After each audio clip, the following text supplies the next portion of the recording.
No, I just went this afternoon. Oh, okay, okay. It was like a sneak peek for some reason.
Good evening.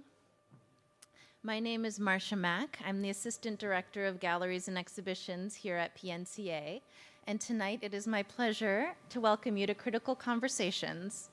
Tonight we present Cortney Lane Stell, Curating Context, Site, Collaboration, and the Future of Exhibition. I'd like to begin with an acknowledgement of the land we are on. Portland is located on the traditional homelands of the Multnomah, Oregon City Tumwater, Watlala, Wasco, Cathlamet, Cowlitz, Clackamas, Band of Chinook, Tualatin Kalapuya, Molalla, and many other indigenous peoples, both recorded and unrecorded. The indigenous peoples of these lands were relocated to the Grand Ronde Reservation under the 1855 Willamette Valley Treaty and are now part of the Confederated Tribes of the Grand Ronde. Despite displacement, the Grand Ronde people maintain a deep connection to their ancestral homelands and continue their cultural practices. Today, Portland's indigenous communities include people from over 380 tribes, both local and distant. PNCA respectfully acknowledges this as a step towards recognition and repair, understanding that acknowledgement alone is not enough. We invite our community to engage with the Arrowhead Project, an initiative that aims to decolonize and indigenize PNCA's campus. Located outside this room in our historic hallway, the Arrowhead Project features interventions by Indigenous artists addressing cultural appropriation and honoring Indigenous histories. We hope this is an example of how art can be a force for change and an opportunity for reflection on our shared histories. Critical Conversations is a platform for dialogue and inquiry that supports established Oregon artists and writers. A partnership between the Ford Family Foundation and the University of Oregon Center for Art Research, this initiative collaborates with rotating arts organizations across the state to bring prominent visiting curators and arts writers for studio visits, public lectures, and other forms of engagement with our creative communities. Recognizing the vital relationship between artists and those who analyze, historicize, and present art, Critical Conversations also sponsors convenings and commissioned writings that engage Oregon's curators and arts writers in dialogue around contemporary issues in both the art world and society at large. Tonight, we welcome Cortney Lane Stell to share her illustrious practice with us. Cortney is the Executive Director and Chief Curator of Black Cube Nomadic Museum, located in Denver, Colorado. Commanding a 20-year-plus track record of genre-breaking exhibition making, Stell is curated nationally and internationally for museums, galleries, biennials, and art events. With Black Cube, she has produced dozens of site-specific and site-relational artworks, often monumental in scale and always conceptually rigorous. During my years in Denver, I had the pleasure of working in the same arts ecosystem as Cortney, and have felt the impact of her vision and how it inspires and leads in the community.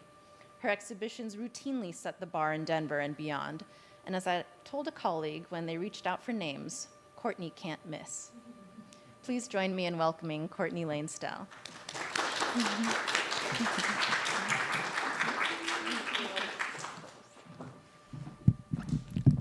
How's everyone doing? Let's see. Can you hear me okay? Great.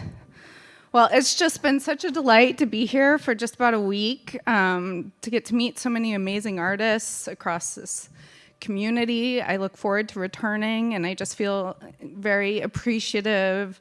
Laura, Shauna, all the artists that are here and not here that I was able to meet with, thank you so much for your time. And Marcia, thank you so much for bringing my name up. I think it's really rare that I travel to these kinds of events all the time and give talks, and I often meet with just like an MFA group and don't get to connect with a more broad community. So I think this program is really unique in that way that you get to connect with artists from all different aspects of the community. So a lot of appreciation to the Ford Foundation for that. I hope they keep supporting and helping grow this program.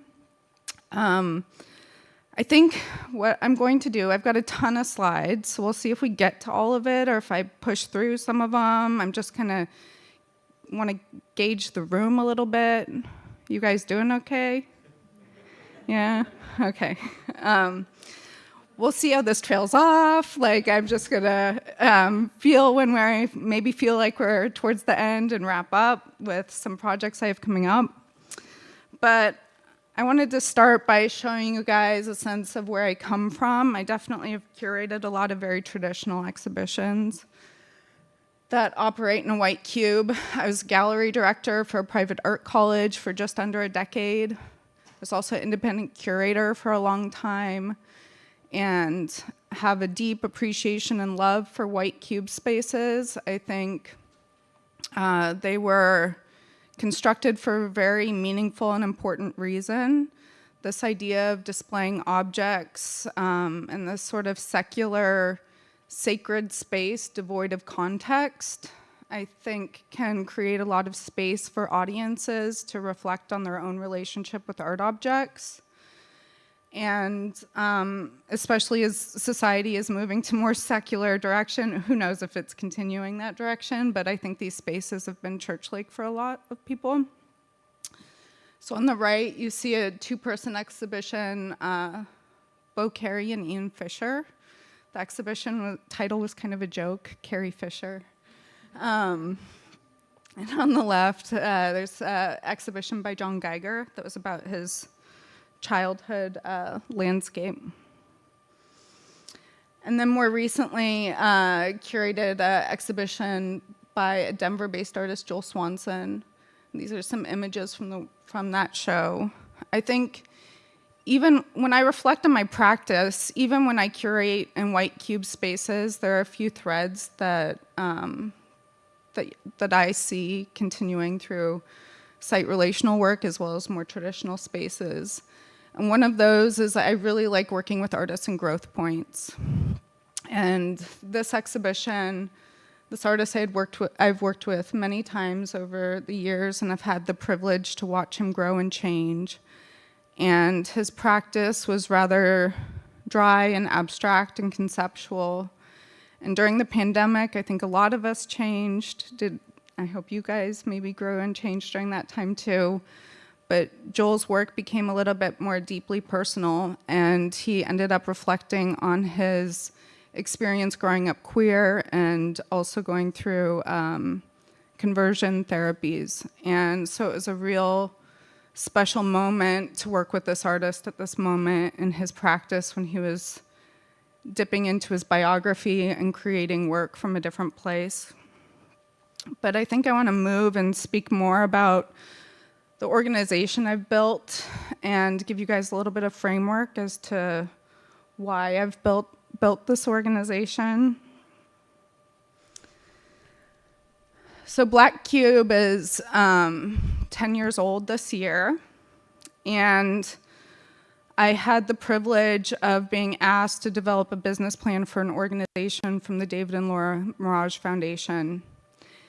And in thinking about building an organization, which I had not done before, I spent some time reflecting on the contemporary art scene, regionally, nationally, and internationally, thinking about what organization I felt could provide something to that community.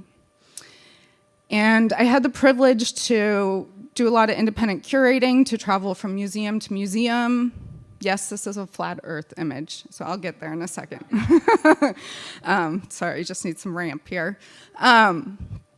So I was traveling, I had the fortune to travel internationally, nationally, to all kinds of biennials. I was very regularly at the Venice Biennial and Documenta, also art fairs and things of that like. And I felt like there was this flatness that was growing in the field. I felt like the market, well, I didn't feel. The market at that time, now it's not so much this story, but we'll see. The market at that time was growing. Contemporary art had outpaced modern art sales. And that was a big change in the field, right? Like before, investors were thinking about the safety of objects that had a lot of experience. They had a lot of provenance, so you could say. So they were like safe investments. And things changed when the contemporary art market started outpacing the modern art market because it became about spectacle. It became a lot about the young, hot artist. It became about like getting the right coons, you know? And I think that's okay, but there was just this sameness across a lot of museums that I was feeling. And then it was the same thing with fairs. I've got 2 examples from Frieze in different locations and 2 examples from Basel in 2 different locations. But this, you know, is this sort of era of globalized commercial galleries, you know, Larry and all his galleries all around the world, and Gagosian is what I mean. And art fairs were doing that same thing.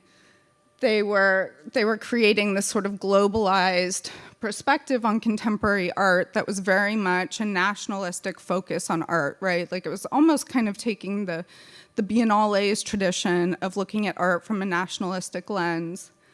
And what was happening was it was like blending into this sort of gray soup. And then this like Airbnb, IKEA aesthetic is also everywhere. So there's like this flatness and like traveling to all these places and staying in somehow the same place but different. And I don't know, maybe that's okay. And we're also like way more attached to our phones, right? Like this mediating visual art experiences through selfies, through like spectacular Instagram pictures was really a thing. And I think people were also really wanting to check out at the same time. So immersive environments became a way to get a great selfie, to have a great experience. And these were sometimes art experiences or pseudo-art experiences, but like art experiences that were using terms from the field of contemporary art, and well, from art in general. For example, like the Museum of Ice Cream, or we all love a yayoi, but they are great selfie chambers. And then we're sort of in this like post era of like the Blockbuster exhibition. It's like the shadow of the traveling Blockbuster exhibition, like the King Tut sort of moment. But it was like this huge moment of building fantastic contemporary art institutions. And I've worked at one, and it was great and exciting to build a new building by a very fancy, famous architect, and to experience like the excitement of those spaces. But I think also in some ways, the art experience got a little bit lost in some of these buildings. So I saw some opportunity. I think a lot of these traditional structures, while they might be globalized, they were still like operating in a very centralized network. So the idea that the audience comes to you, that the institution is the authority, that behavior is sort of restricted and limited by audiences. And I thought, you know, especially in this era where we're hyper-connected, I thought communities were starting to mean different things. I thought people were finding communities that weren't just like geographically based, but they were finding communities across geographies based on interests. And so I didn't want to build an organization that was like super rhizomatic and dispersed. I wanted to have a sort of aspect of a centralized structure because I was based in a place. I felt like I can't take myself yet out of a place. So I felt like operating in a truly rhizomatic structure didn't quite feel right to the structure of how we're living our lives these days. But I felt like it would be really interesting to build an organization and structure that was sort of absent and present. An organization that followed artists' ideas, that was rigorously contextual in ways, and that moved from community to community and thought about that, the time, the people, the geography, all those things in context with producing work. So I'm going to play a video, and sometimes I struggle with hitting the next slide after a video, so we'll see how that goes. But I'm just going to talk over it, and this is something I've used for like grant apps, so I just figure you guys could see a bunch of images of what I do, and then I'll go into some specific projects more in depth. Does that sound good? Okay. So, Black Cube Nomadic Art Museum that has a mission, which is an important part of a nonprofit structure. It has 3 different aspects to it. It's about producing art in context, producing ambitious projects that somehow move the needle on artists' careers, and helping broaden, engage, and specify audiences. We've done projects in alleyways, in palaces in Venice. We've done projects that are a few hours, and we also have a handful of permanent projects on view. The organization is intentionally slippery in that way. And see, this is what happens. And I'll play the thing again. Okay, so excuse me. So now I'm going to go through like a few different, like very simple and basic ideas, but they help frame my curatorial practice and relationship to running this organization. So first and foremost, a big tenet of this organization is establishing relationships with artists based on mutual trust and reciprocity. I wanted to change the structure of working with artists, especially, artists normally come into a space and you're a guest and you don't have a sense of the full budget of the project, of the sort of resources or the power dynamics into the institution. And I wanted to work side by side with artists in a more horizontal power structure where we were going out into communities and realizing these projects.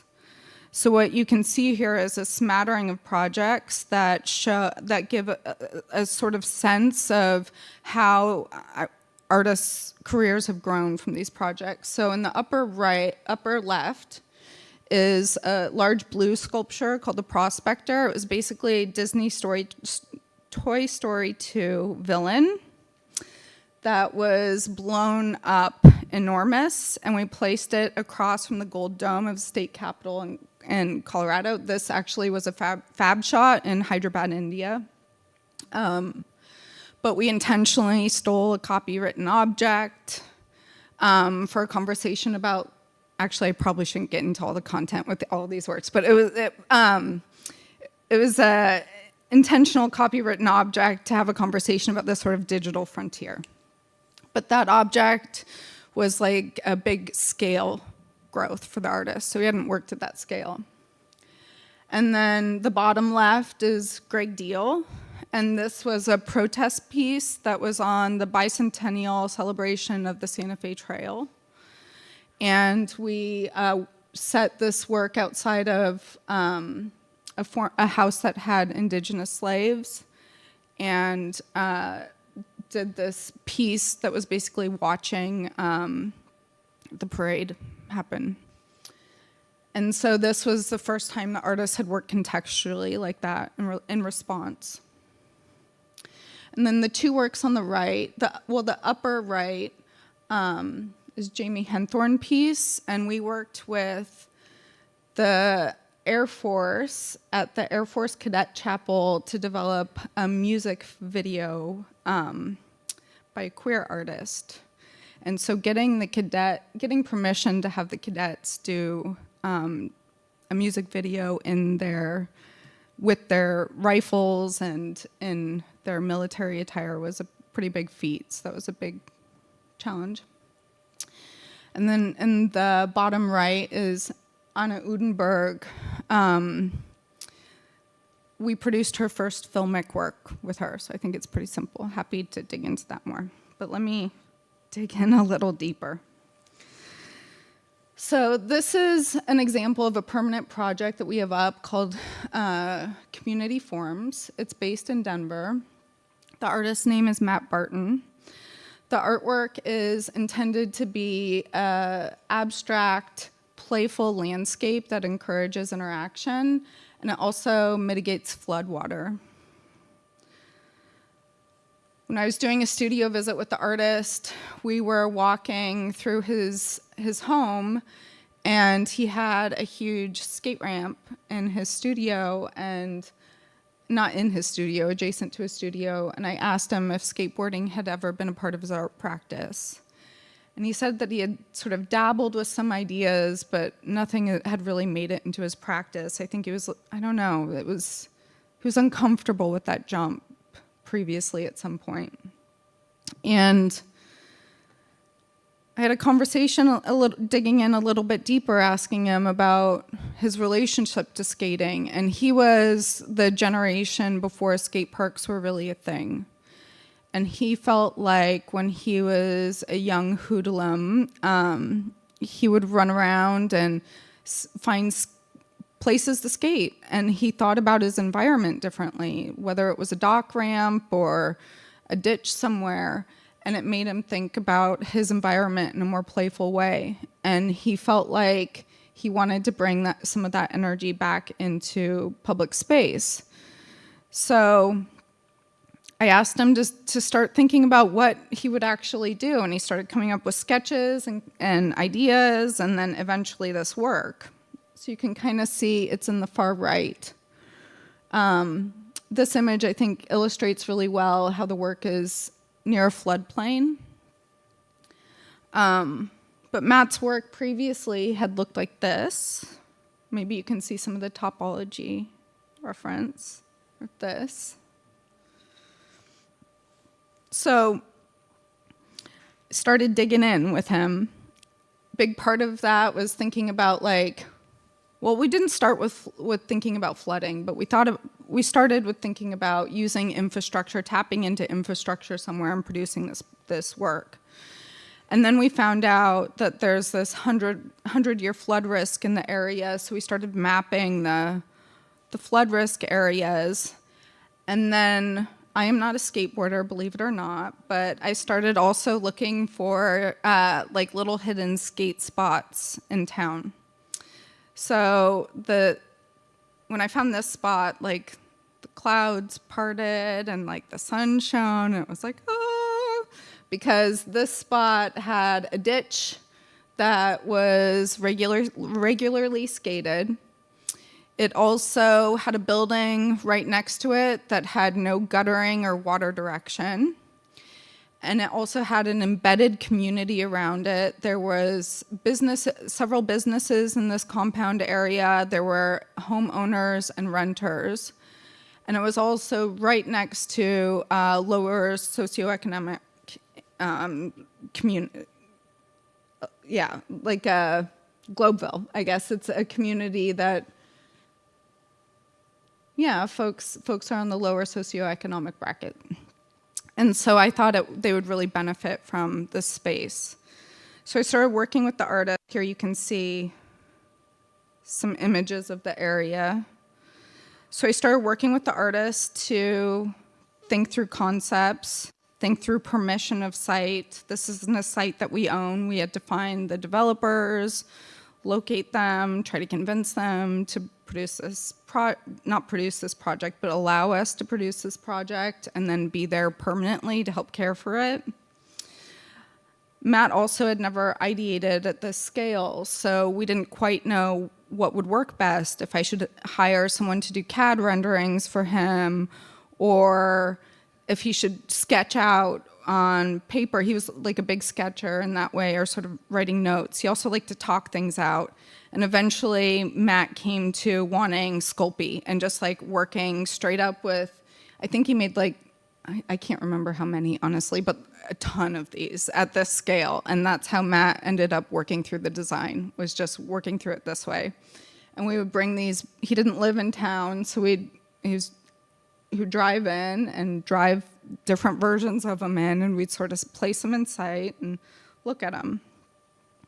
And then after we decided that it was the right design, then we had them rendered. We also like to think about audience in the production and in the making process of the work. So we were able to work with a concrete team that was made up of folks that skate.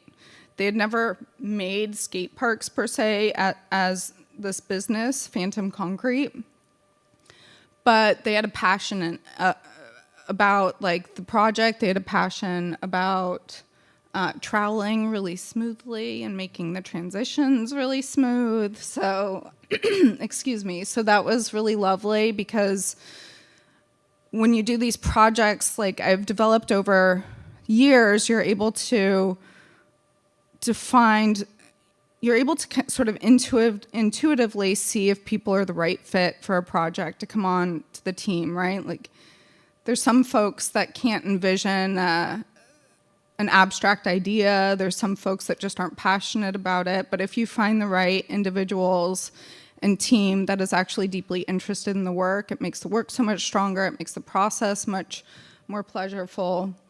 And people are also bring ideas and help problem solve. So here you can see these guys filling in the concrete. So it's Shot Creek here. So the truck's in the back, the hoses around.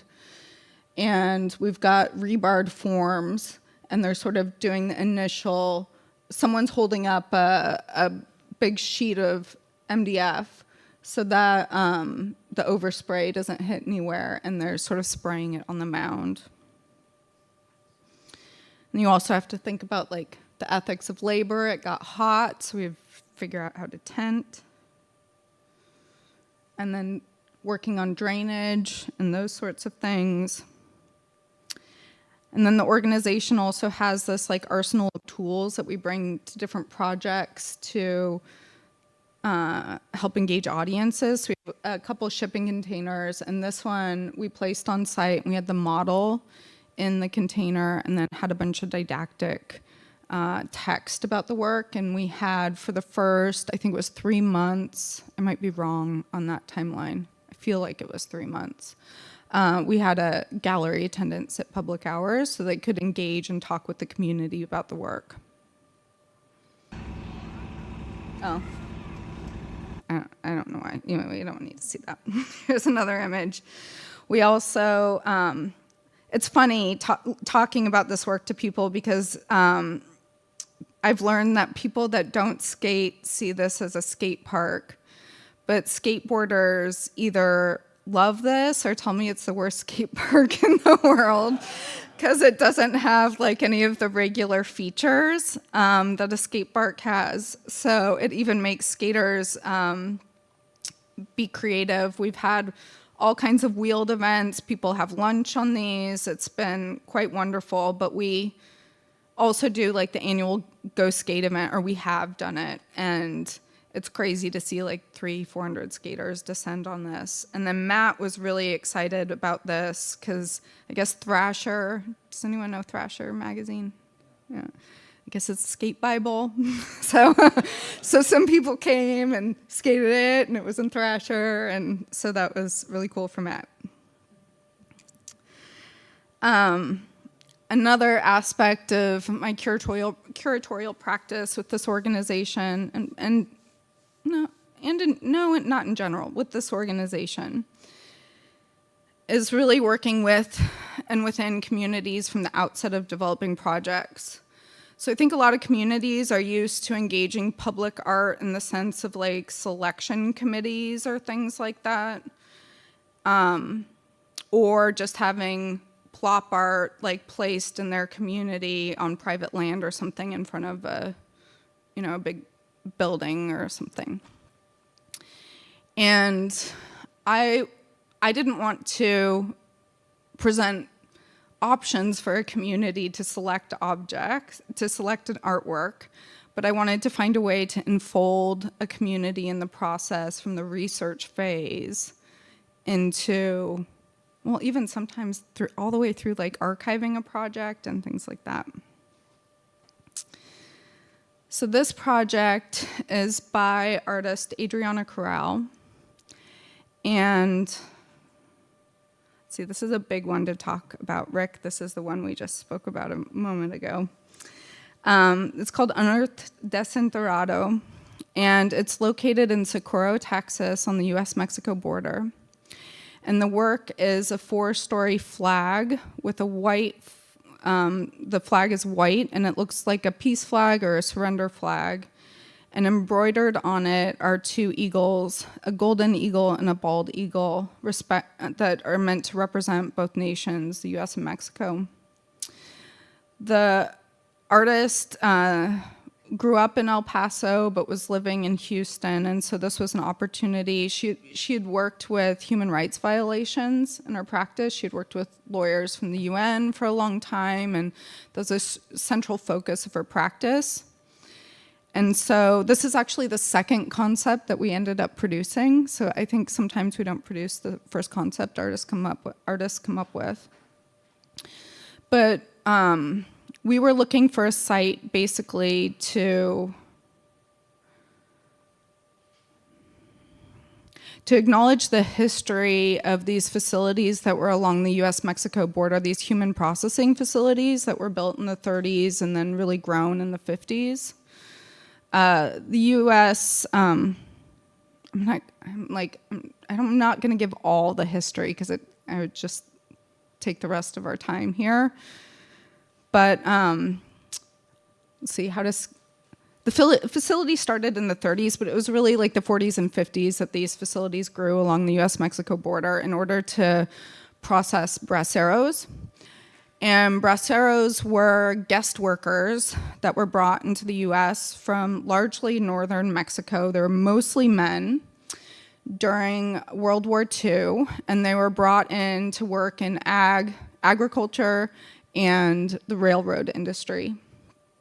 And they were processed through these facilities that the U.S. built and designed, and these facilities were based on the wrong assumption that people coming from land from the south needed to be cleansed in some way. When actually disease was coming into this area through largely Fort Bliss, which is the military base. And so the artist was really interested in looking at the human rights violations that happened around these facilities.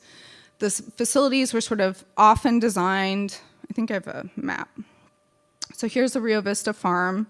This is one of the only standing human processing facilities along the US-Mexico border. It's just outside of El Paso, right along Juarez. And you can see here some of these images. These men were brought to these facilities. They had to sleep outdoors. They were given 1 bologna sandwich a day to eat. And they were processed through, this is actually not the map for Rio Vista, but it's taken from a book, and it shows, I don't have a laser pointer. I feel like I have to move. So processed through undressing rooms, and then inspection rooms, and then eventually ended up in gas rooms. Sorry for the recording. So they were brought into gas rooms, and in these gas chambers, you can see in the image before, sometimes it was done this way, and sometimes it was dropped into the whole room. They were cleansed or sort of disinfected with 2 different agents, Zyklon B or DDT. And this floor plan process and the chemical Zyklon B was later adopted by Nazis for concentration camps.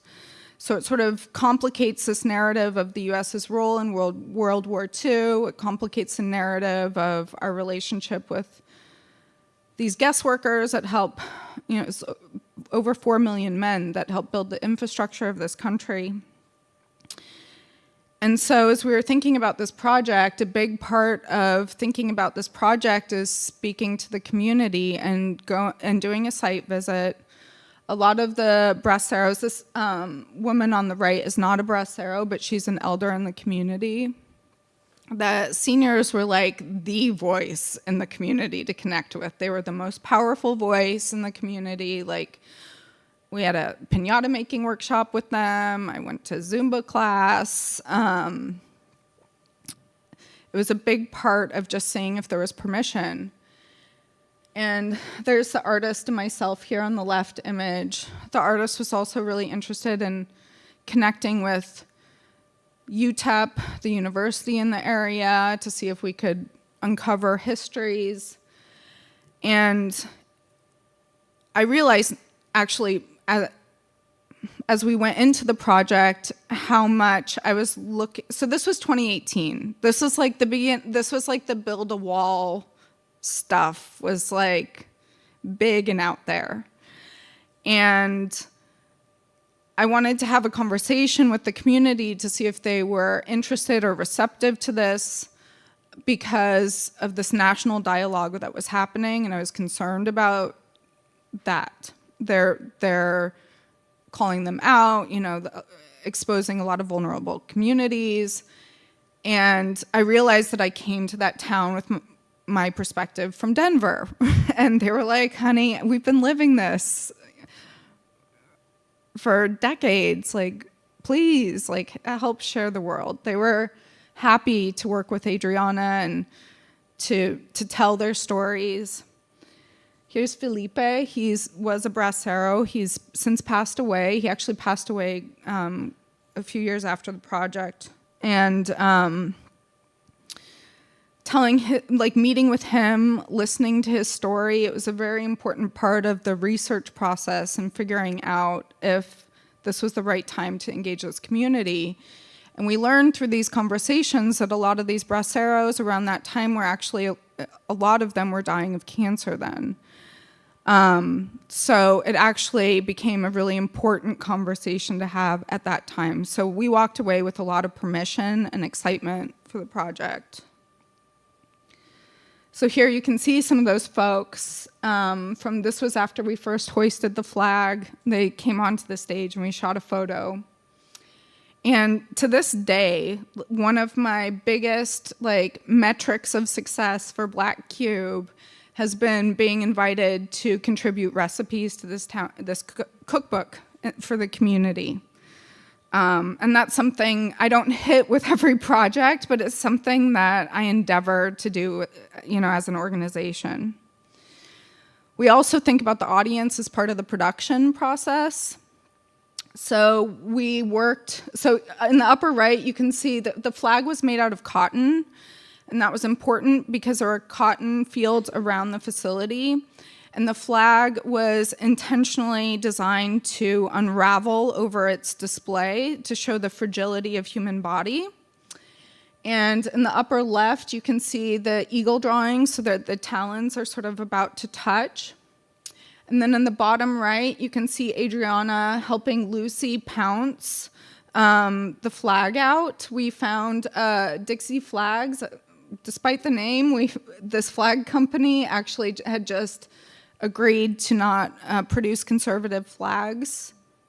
Sorry, not conservative, Confederate, thank you. Sometimes. And they had hired a lot of immigrant labor. They weren't, this company was not based in the town that we produced the artwork. They were in San Antonio, but they were still very, very close and nearby. We also did research to hoist a flag where there once was a flag flown at the facility and decided to leave the flagpole up for the community. Most of this area, because it's ag and rural, is very one story. So this flagpole really, you could see it from Juarez onward. And we had a lot of events hoisting the flag. Well, we didn't have a lot of events. We had a few different events. And then it was on display. And it was quite beautiful. But I also felt like it was important to carry this message beyond the audience, beyond that immediate audience, especially after my own revelation where I realized I had so much judgment coming from outside of this community. So we ended up working with the University of Washington Lee to do an exhibition in Virginia and a catalog around this project. And then I also curated an exhibition at the Boulder Museum of Contemporary Art. That's what the photo is. It's the Boulder Museum of Contemporary Art. It's a very simple thing, this statement, but it is probably one of the most important ideas for me. So I really want to produce art that relates to the world that we're living in. I want to think about what it means to live today. And before I take on a project, I always ask myself this very simple gatekeeping question: why do this now? And so here's some examples of why I do that now. So this is our headquarters building, which is just south of the Denver city center. And this is 2019. I was very interested in how global logistics were reshaping the world. You could look at highway patterns, port patterns, like the literal geographic physical structure of our world has been reshaped by a lot of these like global logistics, these sort of Amazon style businesses. So I curated an exhibition with 13 artists, and each work was a new commission. That, Marcia, I don't recommend 13 new commissions for an exhibition as you're starting, but maybe a few of them. It's complicated. It's hard to envision the exhibition from the start. And they were all around this sort of like desire machines we have in our relationship with them. And so I think I've got a couple examples of works. I used palette racking to display these works, sort of referencing a museum collection, but also thinking about relating to warehouse aesthetics. And some of the new commissions actually used our headquarters space to produce the work. This video piece is by Nina Sarnelli. I just want to give you a little taste of it. I'm going to show 2 videos here that give you a taste of the video.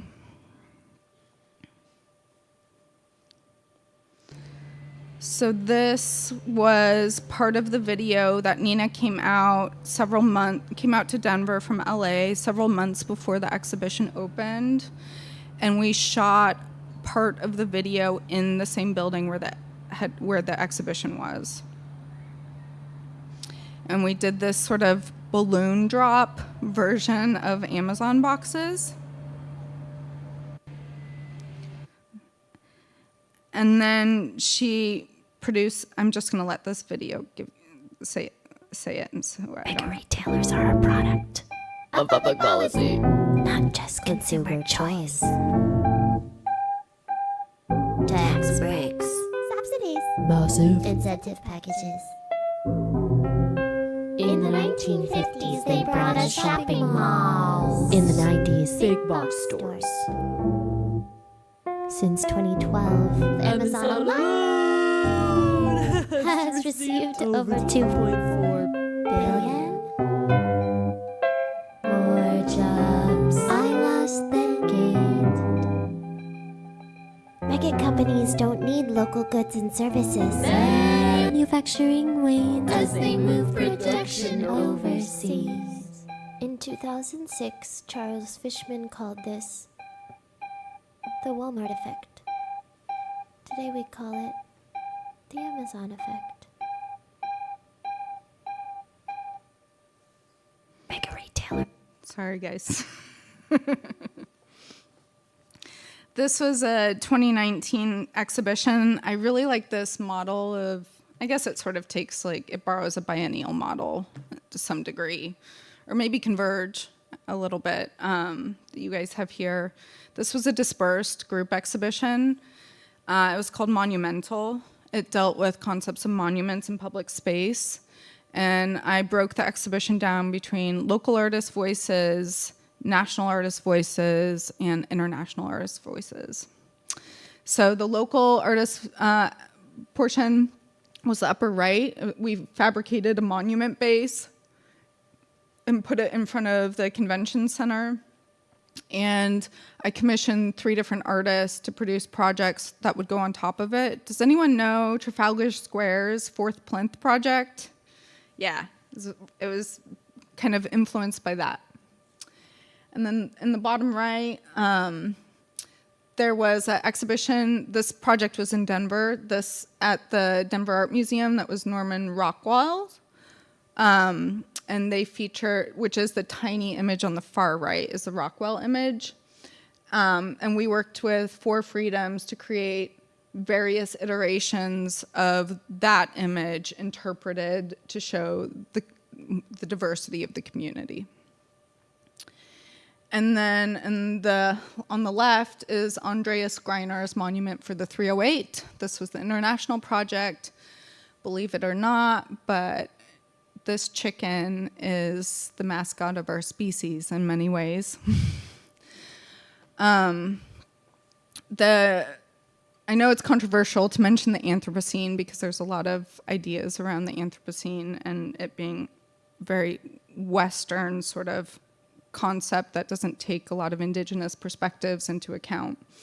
But the idea was that like there's a new geologic era that's called the Anthropocene, and the Anthropocene sort of marks these chemical changes in our Earth's composition that heralded a new geologic epoch.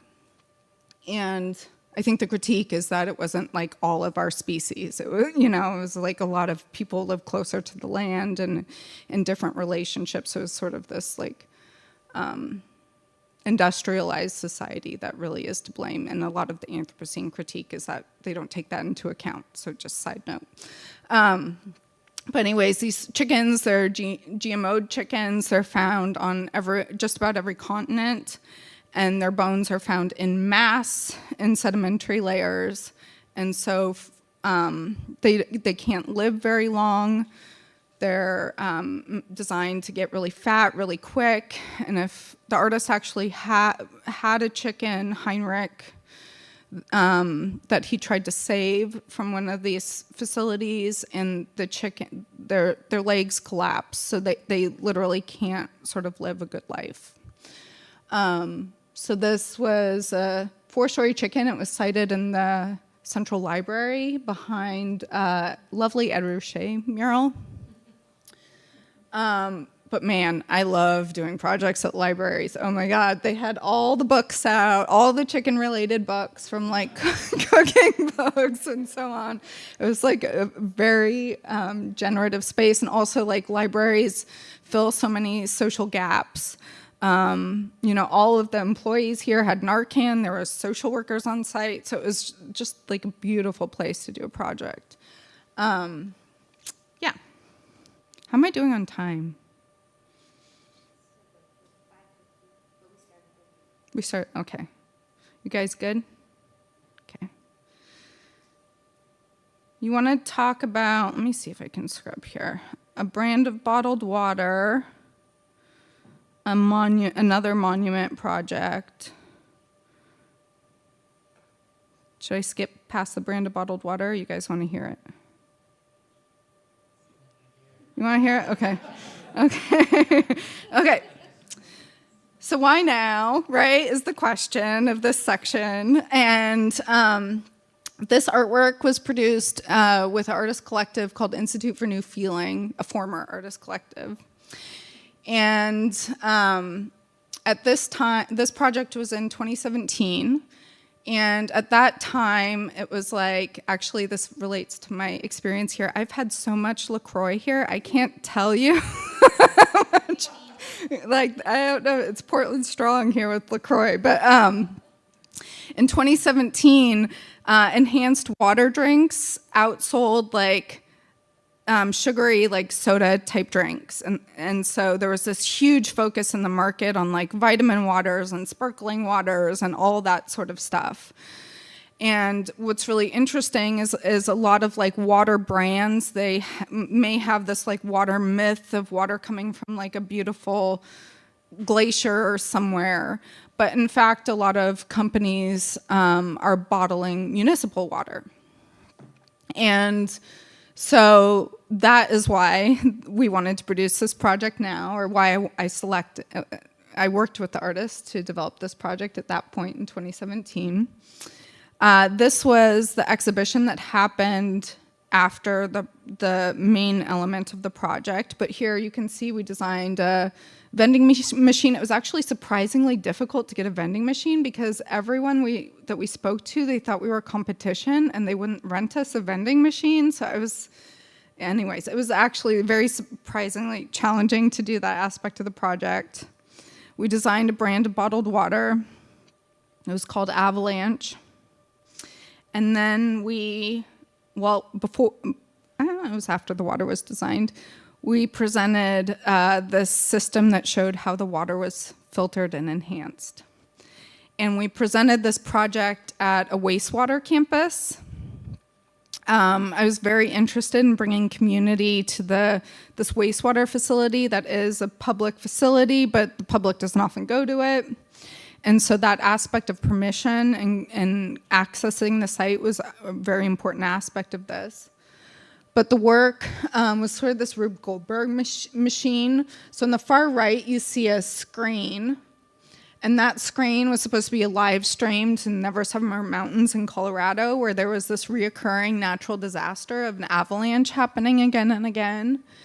And then this machine was both at the top, an ice cap that was harvested from the avalanche, but also at the bottom with all the sound machines and the gong was like how the avalanche would happen. So surprised that like it was very hard to get the site, but actually Denver Water was like, okay, build this like 4-story electrified irrigated scaffolding structure. Give us your COI and we're fine. But we hired performers off Craigslist, went through some light OSHA training with them on climbing scaffolding.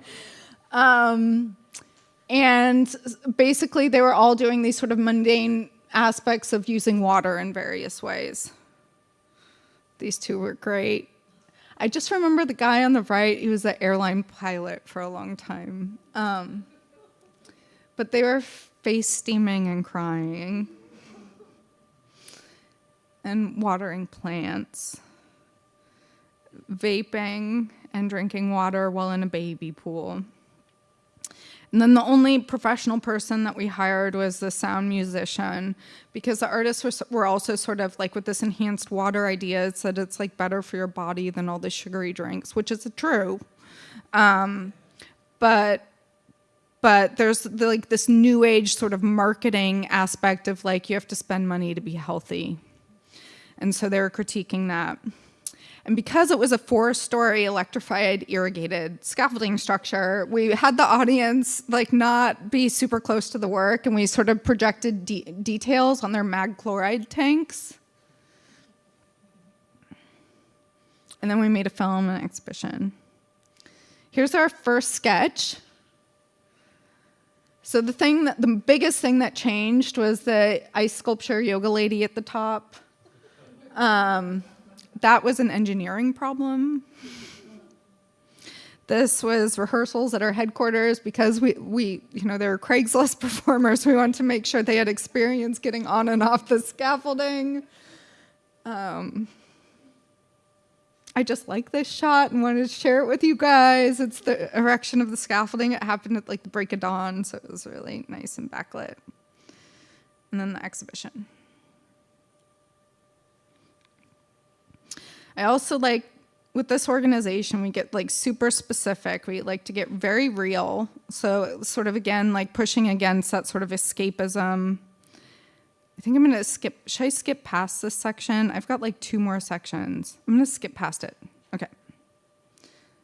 Brendan Fernandez, New Monuments. Please check it out. That one was in Chicago. So when you work in the public realm, you don't have the safety of the white cube, right? Like the prestige and the safety of the white cube. And like the authority of the institution disappears. And so the authority comes from, if you want authority, like I want our projects to be respected, but I don't want to come in like I am bestowing ideas on people, bestowing information or ideas that people just need to consume. And so what's really cool about this organization is like, it's the respect of the community that actually brings that sort of institutional respect. It really is about how much work we can do in the research and production process to connect with folks. So this project was dispersed throughout New York in 2020. I'll fact check myself later, by Adam Milner. And it was dispersed across several sites in New York City and Brooklyn. And it involved putting sculptures in the artist's bodega, the green sculptures in the middle. It also involved being able to call a dog to meet up with him. His name's O'Papa, or was O'Papa, rest in peace. And he would wear the sculpture. We also worked with museums. This is the Mad Museum of Design in New York City. There's also a car that was never moved around, so we hung a sculpture off the windshield, and also placed this like Excalibur-style sword in Greenwood Cemetery, which if you guys have been to New York, if you're going, Shauna, this is a beautiful cemetery/park, a little goth visit. Let me just look at my images here and see what, okay, I'm gonna skip past this piece too. I'll just tell you what it is. This was work by Sangre, which is a Mexican artist duo, and it was a work called Unclassified Site Museum that was a fake archaeological dig.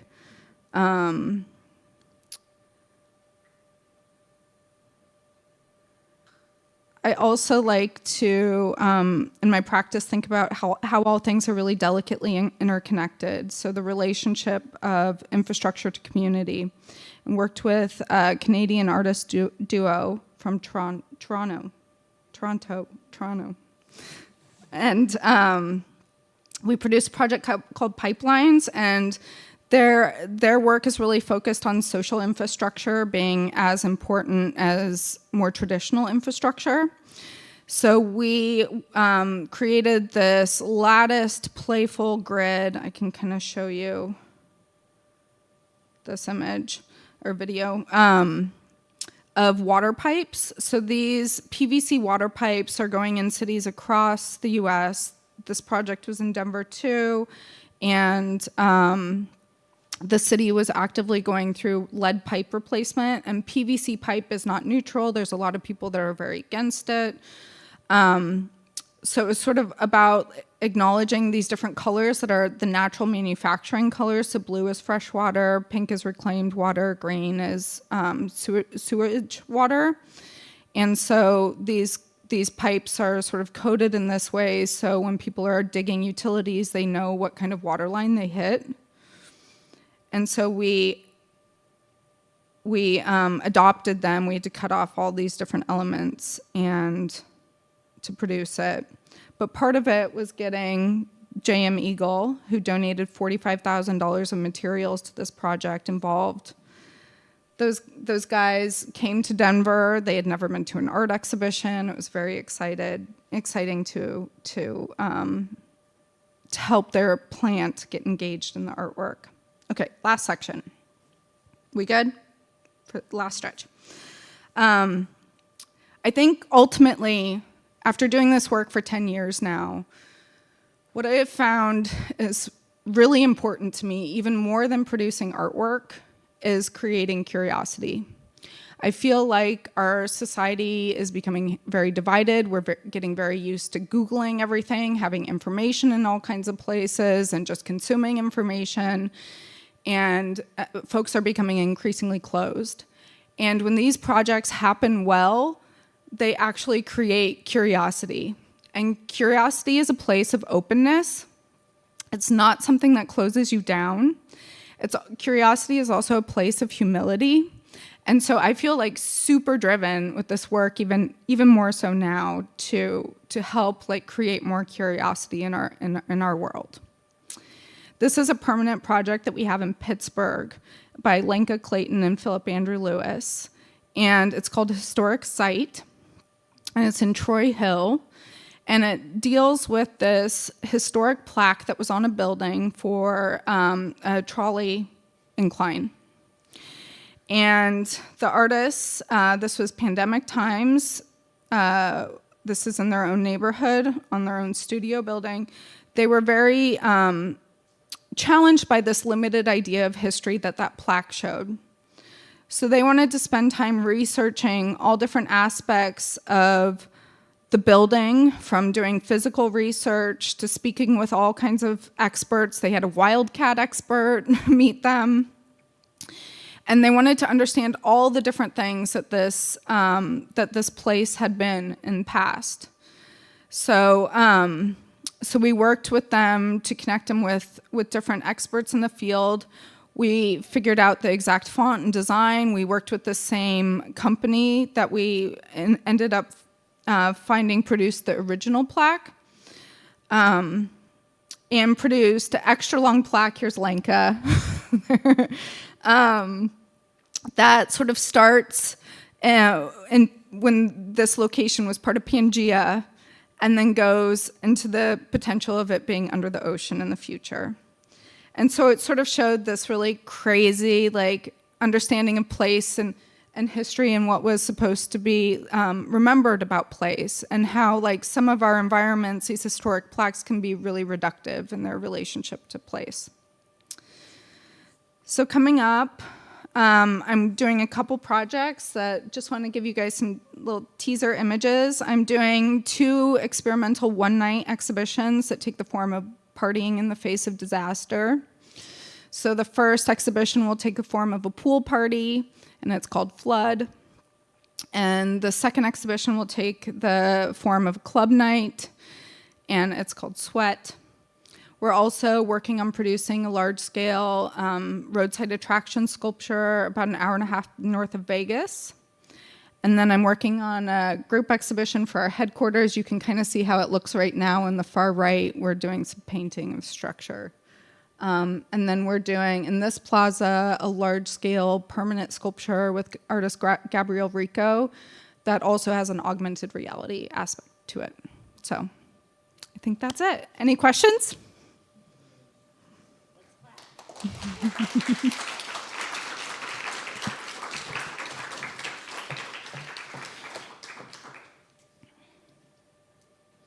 Okay, can't miss Courtney. Thank you so much. Do people have questions? I'll come around with the mic. Everyone's tired. So take it in. Okay. Oh.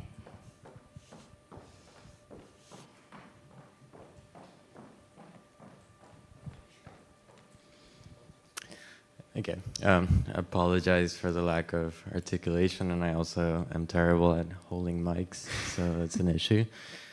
But it seems like I have 2 main questions, and they're somewhat interconnected to each other. But on the first hand of things, it seems like a lot of your thesis is grounded on these ideas of going away from institutional work, and at the same time trying to create an environment that is also defying a particular genre, obviously with the idea that there is also community building and all these different forms of involvement in different areas, obviously. I don't want to disregard that, but in terms of the genre defying situation, and you've done this work for 10 years, but putting artwork outside, or creating artwork outside of the institution in itself, obviously raises this question of what do you end up qualifying the object as? And it seems like a lot of the idea behind that is to also go a bit away from the contemporary art market, and also move forward as the art world evolves. So if this particular production cannot be coined under a particular genre of art making, and also it's not connected to institutional work that is holding all this general institutional agenda at the same time. How would you say that the idea of genre generally affects the place of this production within the art market in itself, if it's not they're just contemporary art at the same time? It's for sure contemporary art. And the genre I would put a lot of this work in is site-relational. So we have done land artworks. You know, site-specific can mean so many different things. But I think specifically the organization does more site-relational work, which means that we think about the relationships amongst place, the dynamic relationships amongst place. And the market is kind of funny. It kind of is always consuming the peripheral. So, and it loves when people try to push against it. So even when you're trying to push against the market, sometimes, unless you're, I don't know, sometimes immaterial things are a little bit more tricky, but it often finds a way to sort of consume itself again. Like I did this 160-acre earthwork. It was the size of 120 football fields, and thought it was totally uncommodifiable, but the artist was represented by white cube, and it's totally commodifiable now. So I don't know. The field is kind of slippery in that way, where you think you're working against the market, and the market finds its way back into the place. And the market isn't so bad always. Like I also have had a journey with nonprofits. Like the market is really supportive of artists, and so it's not just about painting the market as like a bad thing. It's just about offering that art can be a different thing other than just looking at the value of it and its sort of display, that it can art can sort of live and be with communities and different relationships that help them. There's this idea by thinker Hakim Bey called the temporary autonomous zone that I'm really influenced by, and it's one thread of that thought is that like estranging people within the familiar is really helpful to create like generative places of newness. So I think that is something I also endeavor to do, and that for sure is more under the intellectual side, but I would couch us under site-relational. Does that answer? Yeah. Okay. I mean, I don't think that there is a direct answer to that. It's just more like I just want to talk about it, I guess. Can I steal another question? One more question beside you. Can I ask a question? Okay. Hi, I'm really interested in how you got into, well, obviously site-specific, but interactive work. Work where people are touching things, and how you bridge getting people to interact with the work. And I think that you discussed there's a basis of community in the actual building of the work, but I was really interested in like the pipeline project and how people decided to interact with this work and how that began. I would be lying to you if I didn't tell you this organization is like full of risk. And I think there's plenty of risk in this type of work. Like you can design something for interaction and then put it in the public, and it can totally not behave that way. Pipelines was absolutely not that way. It seemed like an intuitive place to play. It became like this central like parkour place for a while. There were people like practicing kung fu in there. It was kind of wild to see the interaction. So I think we try to do several things. We try to like engage all the layers of the community in the area. So thinking about people that live on the street, talking to them about the work so they know, anyone in the plaza, stakeholders in the area, people that have businesses. We try to do like literally door-to-door conversations with them. So a big part of it is like making sure people are aware of what you're doing. Signage is always a tricky thing when you work in the public realm. Like sometimes it can be easier, more difficult, or more costly to do signage. So having like bilingual signage in that context was really important.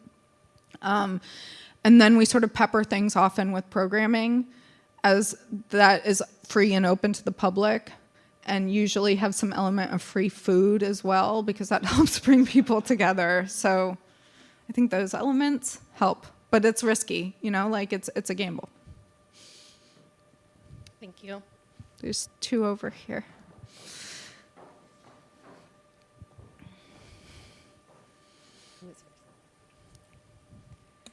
So, what is the most challenging project you've done, and or have you ever started a project that was never realized? And this is a second question I'm just going to ask at the same time. How do you anticipate your timelines? Because there's this like openness in your process, and it seems like some things may take a lot longer, and other things kind of, I don't know. How do you juggle that? Thank you. Yeah, so I'll answer the last one first. So dogged perseverance, and sometimes grant timelines like make you sort of follow a timeline constraint. But there have been projects that have taken many, many years. But like, for example, currently we're a project that I'm dealing with a timeline challenge. Perhaps I can give you that example. So this project that's an hour and a half north of Vegas with artist Cortney Lane, it deals with the atomic testing history in Nevada, and the project is probably going to be around $250K, and we were graciously just awarded a VIA grant of $85K, and the site that we really want, the work is sort of roadside attraction. Most of the land in that area is actually owned by the BLM. And so we've been going through application and conversation process with the BLM, which is a very bureaucratic entity and a federal entity that is going through a lot of changes right now. And the VIA Foundation has required that we secure the land by the end of August. And the BLM says that we probably can expect a response maybe around December. So we're currently trying to figure out how to navigate that. Like, I'm looking at one option is like buying cheap land in the area and using that as a plan B to I feel like VIA could be watching this, but whatever. We could use the land to sort of satiate that need, and then potentially still follow through on the BLM, and then maybe give the land as a sort of gesture to the indigenous community in the area. Or we could partner with we've been looking at other sites to partner with a local cultural organization to produce the project and help uplift a local cultural organization. So there's like simultaneously constraints due to funding here and like really long timelines. So I often like have to navigate that road forward. And a lot of these projects require like just problem solving and sort of wayfinding as you hit the challenges. We've produced projects quick, like a quick project might be 6 to 8 months. And the longest that we've worked on projects is like 3 or 4 years. But I also have to keep balancing presenting because the organization has to keep active. So I tried to, I've done this long enough that I can sort of like see where some of not all the problems, but where some of the problems are in the project, and sort of have some projects on deck that are a little bit more plug and play that don't require a lot of fundraising too. And then projects that require the more like deep multi-year commitment. So I don't know, it's a juggling act. And the biggest problems, that 160-acre earthwork was insanely difficult. The scale was hard to sort of think through. Also, like, there are very real and palpable divides with urban and rural environments, and especially when you come from an urban environment and go into a rural community, like working around these ideas of like this sort of city slickers with all the ideas and is you know, coming in and knowing everything in this small town is an issue. There's a lot of feelings around that sort of stuff. So for that project, like the organization hired an Indigenous consultant. That was a big part of it. Also putting money in local pockets is a big part of that. And then we also realized that despite it being an ag community or an agriculture community, I'm speaking shorthand, there was actually a lot of food scarcity in the area. So we also donated our graphic design services to fundraiser for a local food pantry. So sort of like seeing where the challenges are and trying to help mitigate them, and with honesty. And I think also like humility is really key in that, like understanding that the community has way more knowledge on the land, on the social relations, on all these things than we do, like doing a lot of listening. And also I think what's hard to do, but is also really crucial, is staying open to the community throughout the project. Because you have to like produce something to an end, but you won't have met everyone in the community throughout that time, and all kinds of people can have all different feelings throughout it. So also just staying open and listening. But that one, I don't know, like there were also like a lot of emotional challenges with that one. And I think those ones are actually the hardest. You know, you can problem solve around a lot of other stuff. Mike, check. So my question relates to the last point you touched upon in answering your question. Working with and within communities from the outset of developing projects. How do you earn and build the trust with the community you directly work with? And how do you apply that on day-to-day and throughout the project?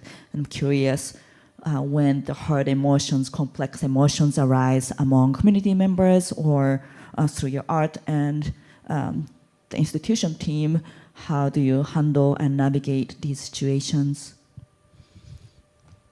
It's hard to speak about that abstractly because every situation is kind of different with this organization in general. I guess there's also, in that way, it's not a very efficient organization because there's not just like a solution to working with a community. So I think that it's about spending time in the community. I think that's what's crucial. It's about trying to understand who the stakeholders are, who has power, who doesn't have power, and listening to both aspects of the community there. Trying to put yourself out there and talk about an idea of an artwork. I think the other thing that is, well, this is actually across all the projects, I can tell you this is helpful. Like in the research phase of the project, like tapping into all kinds of perspectives of community, like knowledge, like going out, like for that project that we did, the 160-acre work, that like we spoke with ornithologists, we spoke with soil scientists, agronomists, we spoke with static composters, we spoke with truck drivers, we spoke with locals that were new to the community, locals that have been in the community a long time, the neighboring community. We went on hikes with kids in town. We went to the swimming pool regularly. We tried to do events with food. So it was like a big aspect of like constantly trying to reach out to different aspects of the community. And then once the project was open to the public, certain folks that were in the community that we had no like contact with presented and emerged. And it was like folks that I think for me, the sign of a bad project is if people don't have an opinion.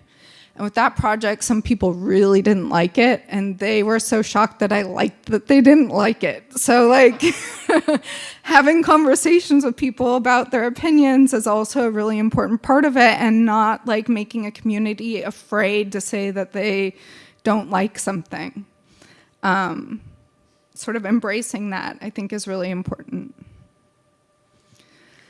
Yes, I have a question about how big is the team of people that you work with, and then how many artists you might work with at a single given time?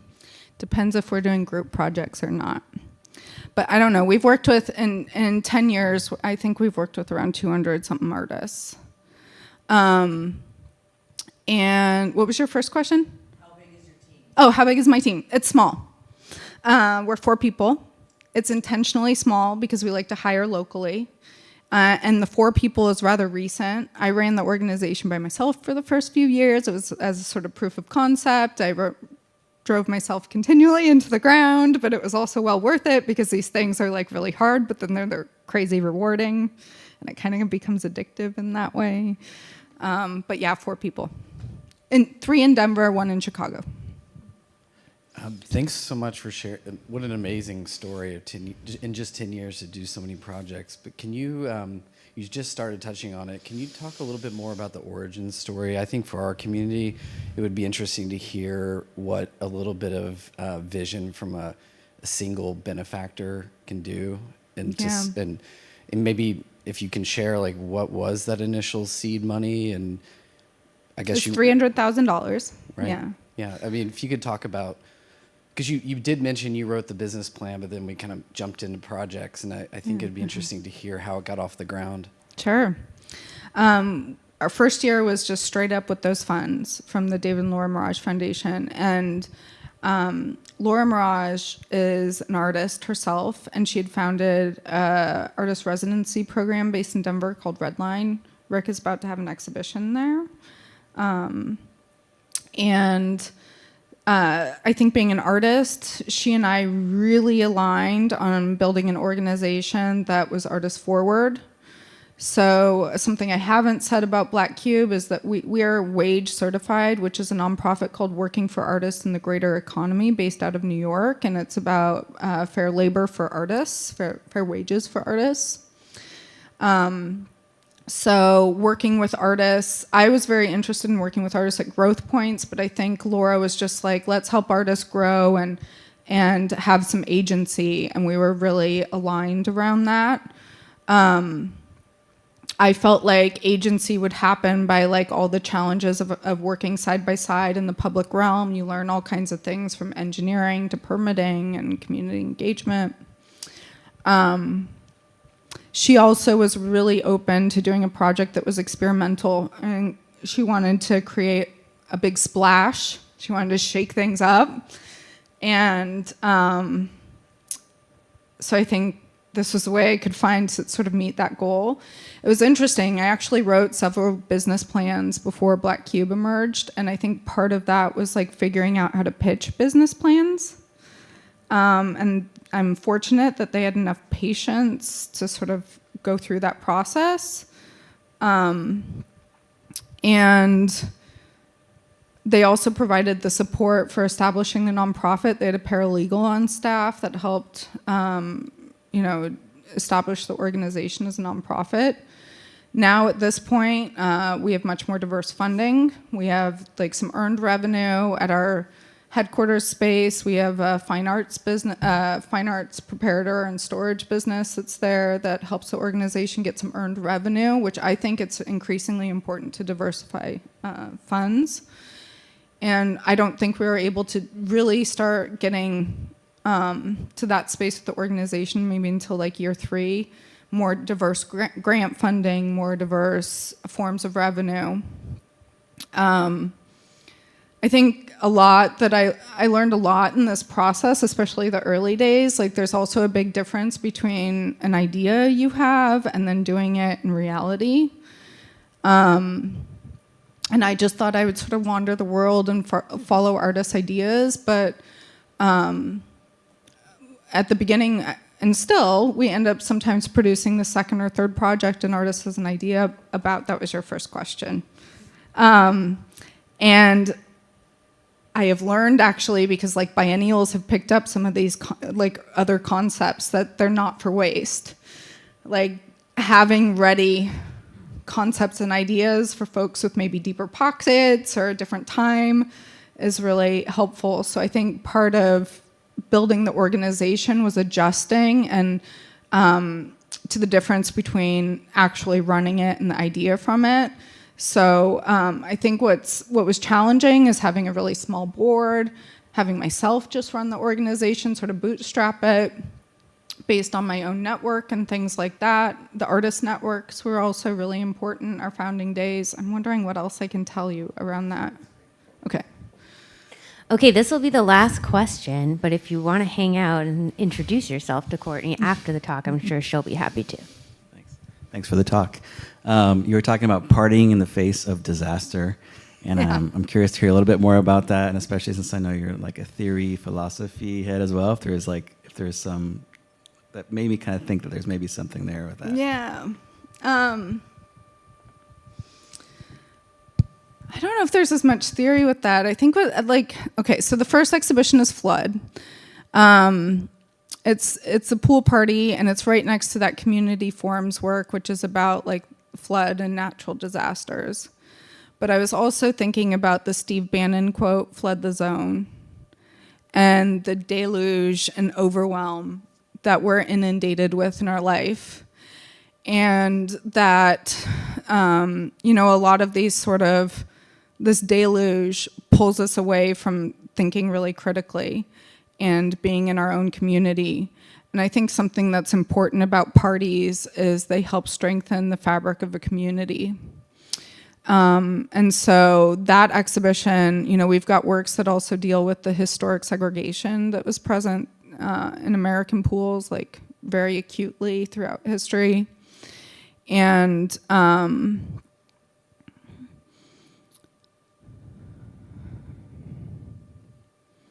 maybe there's a little bit of Simon Critchley, the sort of embrace of death. Like let's all face the thing together and go down. I think the nightclub exhibition is a little bit more about what happens when like less people feel safe above ground, and the power and strength of the slippage of going underground, and how when things are less visible and hidden, that like the military parade, like the military doesn't have that sort of a.